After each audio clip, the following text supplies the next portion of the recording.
Well, people, there comes a time when a cartoon just gets so popular that evil, greedy businessmen, sometimes wearing mouse ears, demand a live-action adaptation. Some are a gift from God, some are a middle finger from the devil. Either way, my name's Deadman, and today let's rank some cartoon live actions. Go ahead! What news? Father, what is it? It's an Adams. Ben 10 Alien Swarm. Not our first Ben 10 live action, but definitely a curveball that hit us way out of left field back in 2009. Now, it is always a treasure to see Ben's alien forms in live action, but this movie made Ben look like the absolute menace to society we all knew he could be.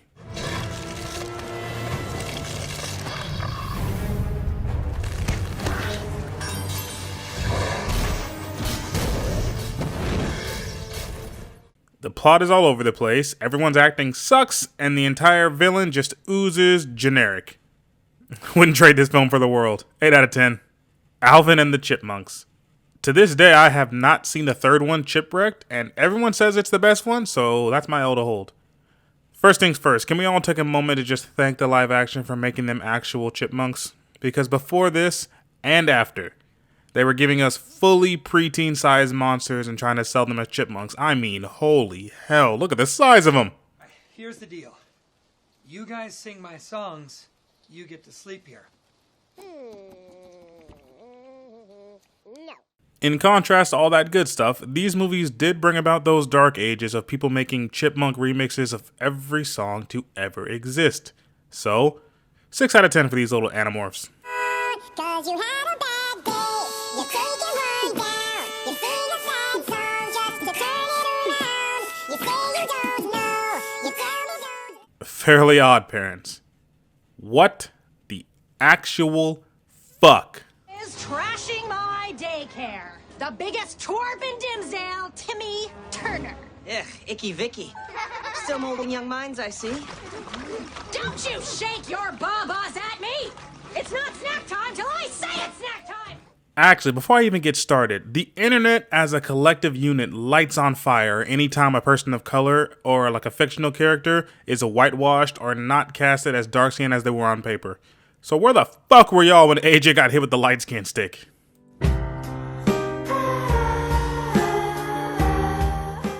Even past that, this is not the kind of tune that needed a live action adaptation. Most of these characters just don't translate well off of animation. Look at Vicky, for God's sake. The only saving grace for this movie is Jeanette McCurdy as Tootie. It's honestly the only thing... Wait, nope. And as good as those three were, literally everything else about this movie sucks. 3 out of 10 for this atrocity from the atrocity. Yes! And now I remember, he has...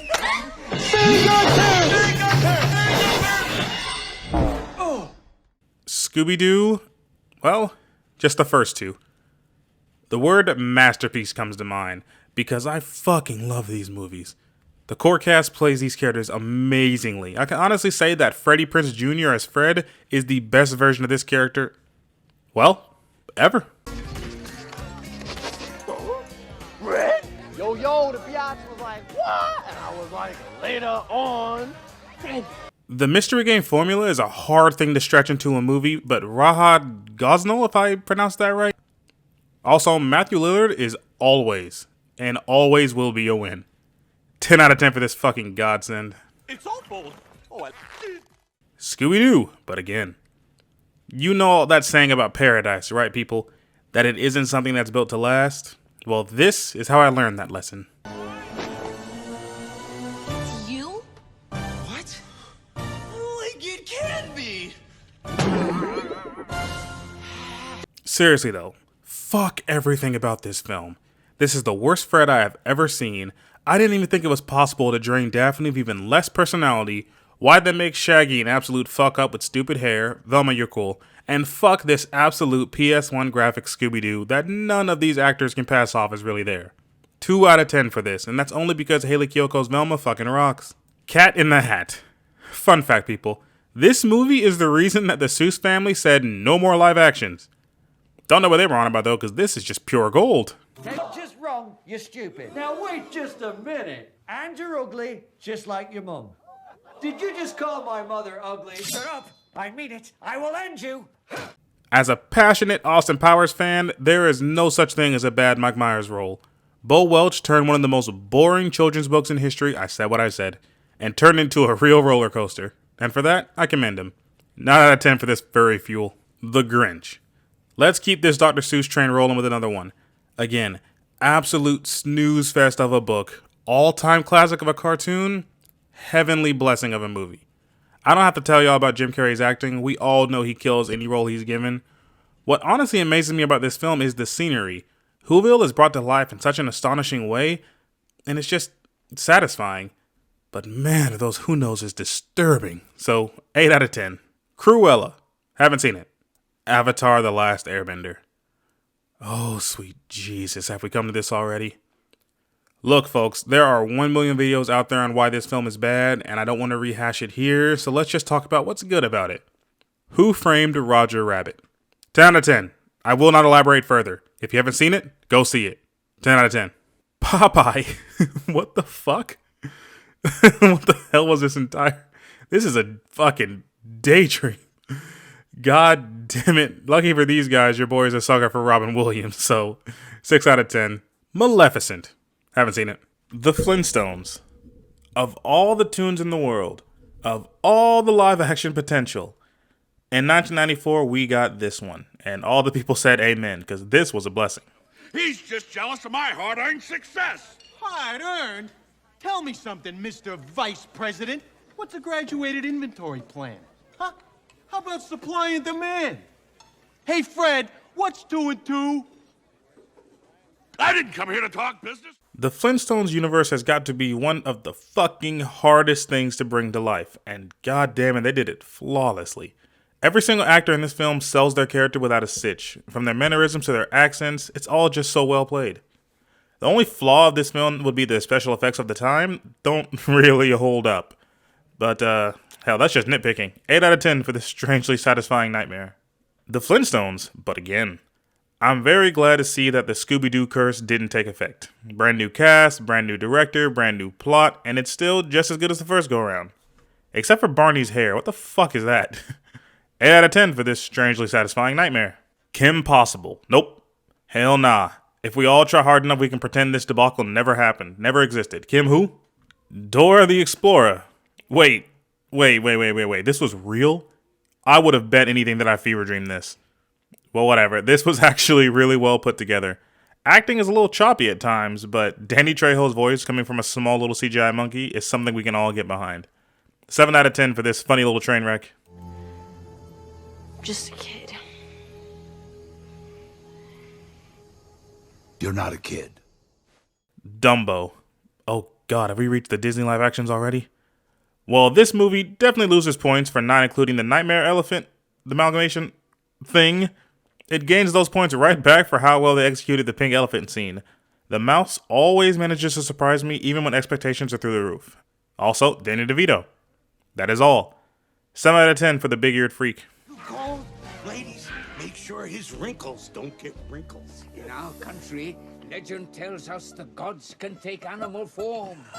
Champagne for Dumbo! No booze near the baby. Mulan. Nope. The Lion King. Okay, so this is where I might start to lose some of you guys, because I actually enjoyed this movie almost as much as I did the original cartoon. The most common complaint that I hear over and over again is that the lions don't emote. Yeah, that's what the voice acting is for. They are acting with their voices. I felt the emotion from these characters just by listening to them. I don't exactly need to see the warthog frown to tell me he was upset. I do. You got that out of your system? I did. All in all, it was a fun time, and I actually enjoyed the music scenes probably more than I did the cartoon. 9 out of 10 for this CGI little furball. Aladdin. Aladdin is and always will be my favorite Disney movie, and the live action was just a treat. I can honestly only find about 3 flaws with this movie. 1, no Prince Ali reprise. Just a bummer. 2, Mene Moussaoud, if that's how you pronounce it, his acting comes out and goes like the wind. Sometimes it's really good, sometimes it's Disney sitcom level. And 3, no Gilbert Godfrey as Iago? Fuck out of here.